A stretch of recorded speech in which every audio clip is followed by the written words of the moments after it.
Thank you so much for joining me in this video. This is Manikandan Sundaresan. As you are seeing, this is the workshop for all the first year students of this college. And it happened for almost about 2 hours. And in this span of time, what I'm telling the students is about capturing and living. You see, these people are really intended towards capturing the moment while they are living and living the moment while they are capturing. And speaking about the selfie generation and the pictures that they take for grabbing the attention from the society. Here, the students are given the clear-cut understanding about the difference between living without capturing and capturing without living. And before that, we had some information about self-image being shared. As you could see, the two boys who are standing along with me have come across to help me to demonstrate what actually is self-image.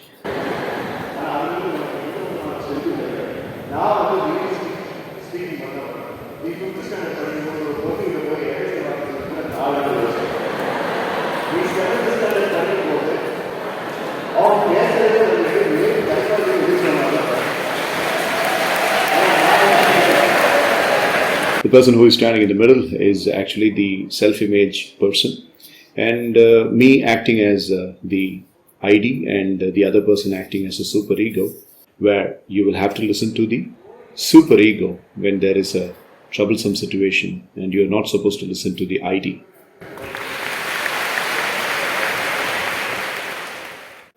So these kinds of psychological advantages have been given to the boys and girls there. And after giving this particular anecdote of guiding your thoughts with a superego mechanism, we again started discussing about the living and capturing the moment. See, when you are taking the choice of capturing the moment, let's say for example, if you are going for having a very good lunch in a hotel and you get a dish, and what happens is you immediately capture the dish and you put up in your social media platform in order to grab the attention of the other people as to what you are actually eating. This is called as capturing the moment without living. You see, living is full, living is effective. Okay, so these students have been given the understanding of the capturing is not an essential one. And I've given them 3 choices. Choice number 1, the capturing is happening because of boosting the ego. Why do you capture a moment without living? Why are you so much addicted towards posting the pictures in Instagram and posting the pictures in other social media platforms? What are you actually expecting? Okay, so choice number 1 is, I'm doing this for satisfying my ego. Choice number 2 I gave them was, it is not for satisfying the ego. I'm just grabbing the attention. I want people to know how special and unique I am. What kind of niche life am I living? I want everybody to know that. This is the second choice. Third choice is, it's just fun. I'm doing this for fun. There is no specific reason. I'm just making people understand that I'm doing this for fun. And I'm feeling good when I'm doing this. Likewise, these choices were given to the students and I had to give them a clear-cut explanation. Youngsters, self-driven, a lot of self-esteem, glowing with self-image. So the boys and girls are not at any fault. But if you are giving this understanding to these youngsters, they can regulate themselves properly. And the discussion went on by giving a slide there. I am showing this particular graphic where there are 8 boxes here. I mean, the most important 8 boxes, of course, there are a number of other boxes in the same slide. But the discussion was directed towards talking about these boxes. And I was asking the boys and girls a very important question. If you're having a self-control over your social media and your distractions, which are the boxes? Which boxes you have if you are having self-control? Which boxes? And the third one, the third choice is about fun and not with any other reasons. So that's the choice most of the people raised hands.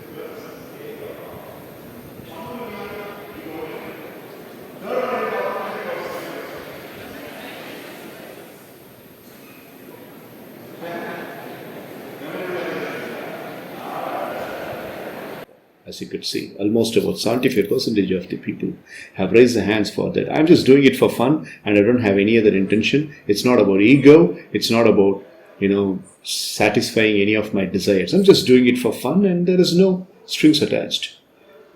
Well, I made a little bit of a fun over there stating that they are hiding something. But actually, it is an ego-driven practice. The ego has to be satisfied. The youngsters' self-esteem has to be boosted, and they are looking for the social media platform as a real good avenue for it. So we had this discussion, and again, I would like to bring the attention towards these boxes. And these boxes, almost every single box is supposed to be developed. As you could see here, these boxes have the important paradigm shift of an youngster's life. Like, as you could see, the habit and the levels of culture and the failure learning mechanism. And you have these experiences, emotions, values, goals, character. All these are the most important boxes that the people have to develop in their life during this young stage. They're going to spend about 4 years in this college life, and they are supposed to develop all the attributes that are in the boxes in this particular slide. So, good part is the students themselves gave the answers for all the questions that were asked about this box. So, basically, this is the most important discussion that we had in this entire afternoon. So that was one. And after that, we deviated our discussion to some other aspect. And it was about something called as impulse control. So I took a case study from 2008 or 2009 training days where a person wanted to stop a bad habit and he came to me for counseling.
I had to narrate the entire incident, and the entire incident happened in 2009 where a boy wanted to stop a bad habit and he was he was not really able to stop the bad habit. He was actually initially trying to reduce the bad habit, but I said I would help you only if you want to stop the habit. It was nothing but smoking, so I enabled the boy to forget smoking in itself.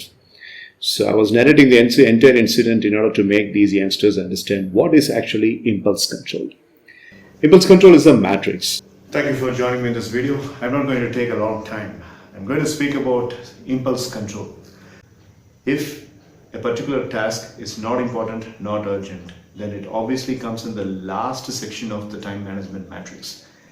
If there is a particular task that is most important but not so urgent, that is to be prioritized. If there is a particular activity which is most urgent but not very important, most important but not very urgent, most important, most urgent, not important at all, not urgent at all, we are enslaved in the last spectrum of the matrix, that is not important and not urgent.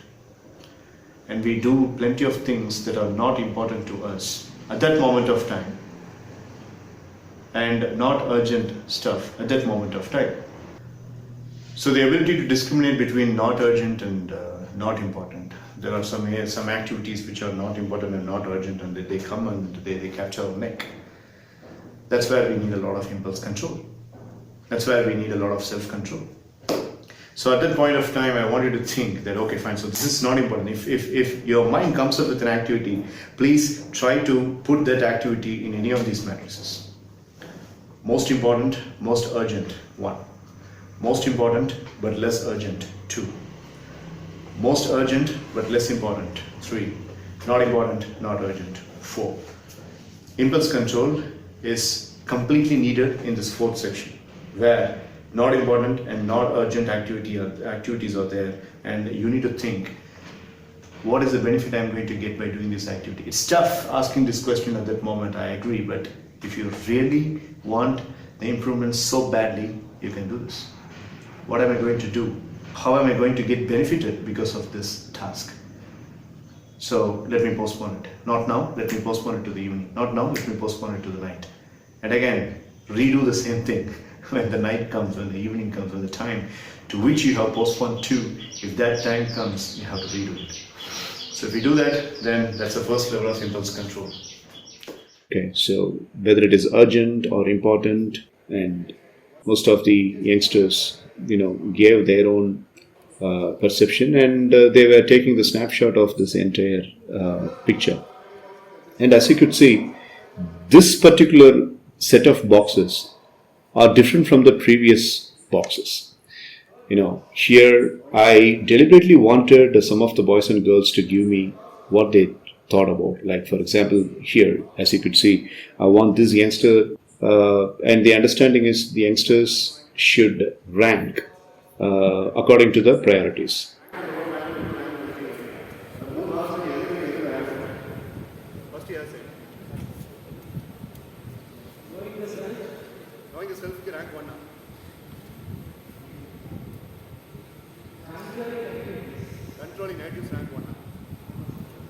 And then you have positive psychology.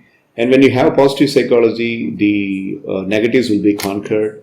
So the rest of the workshop had been taken up in discussing the same thing, discussing about the boxes, which ranking has to be given.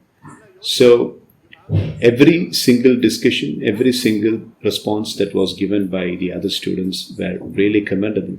I was very happy and I was very satisfied.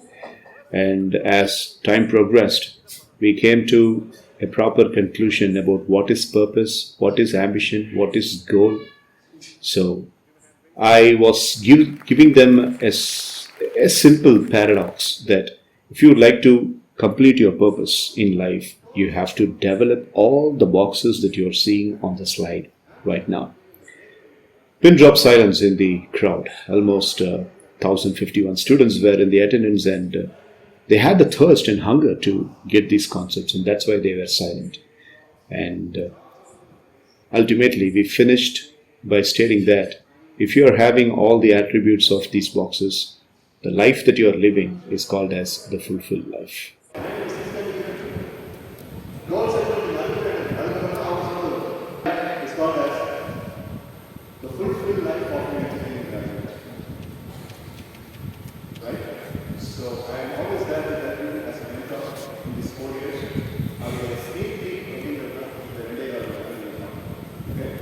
So remember the promise that you made on your parents, you made on your teachers, you made on yourself.